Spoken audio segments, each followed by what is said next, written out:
What is the greatest gift God could give you?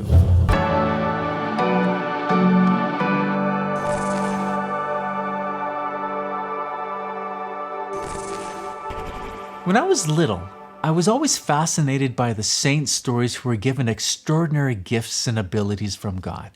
Some of these stories that captured my attention were those who saw Mary, Jesus, or angels, and it was really intriguing for me. For example, Saint Faustina saw Jesus through the window of her soul through a number of years, and then she wrote her diary.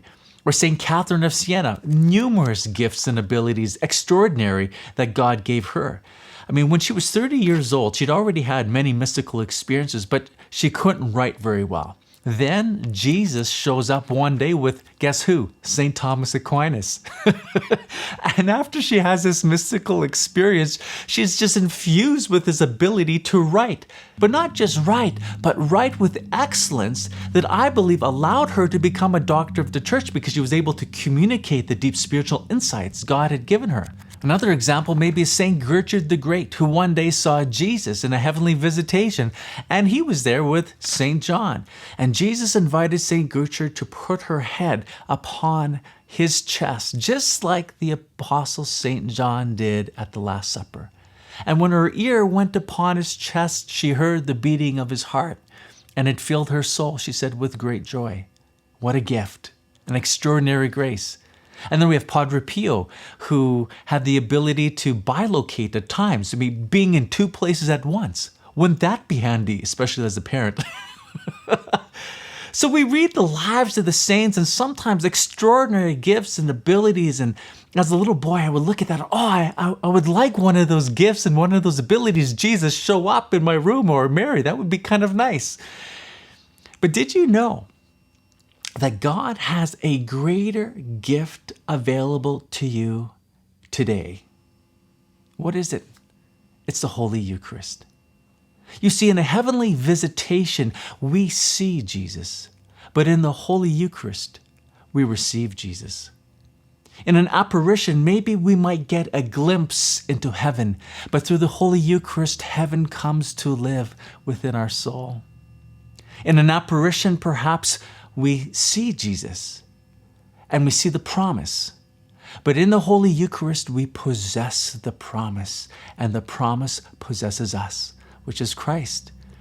You see, we read the lives of the saints, and yes, some of them were given extraordinary gifts and abilities, but we have to realize each one of us is given an incredibly greater gift than all those extraordinary graces, and that is to receive Jesus, body, blood, soul, divinity, in the Eucharist. In fact, receiving the Eucharist is of infinitely greater value than a mystical experience, because in the Holy Eucharist, God Himself comes to dwell within our soul.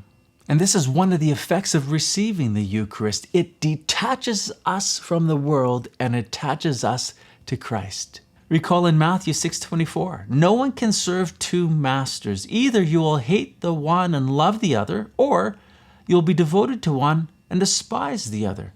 You see, the more that we are united to Jesus, the more that we will detach from the world.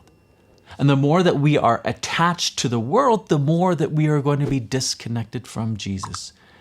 And so how the Holy Eucharist plays into this, it causes us to be in union with God. In fact, His real presence is within us for 15 minutes after we receive Holy Communion. And this is a pretty big deal, because we are not made for union with the world. We're made for union with God. And so the Holy Eucharist helps fulfill the very purpose of our life, and that is union with God. So in one sense, we get a little foretaste of heaven every single time we receive the Holy Eucharist, which is of an infinitely greater value than any mystical experience any saint had.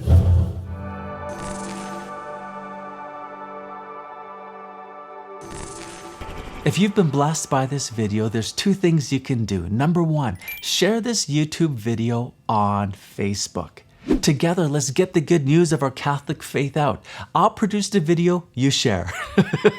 And number 2, please consider becoming part of our Patreon team. Our Patreon team members support us on a monthly basis that allow us to produce these videos on a weekly basis. I'll put a link at the end of this video if you're interested. So thank you for that consideration, and we'll see you next Wednesday with another video. God bless you.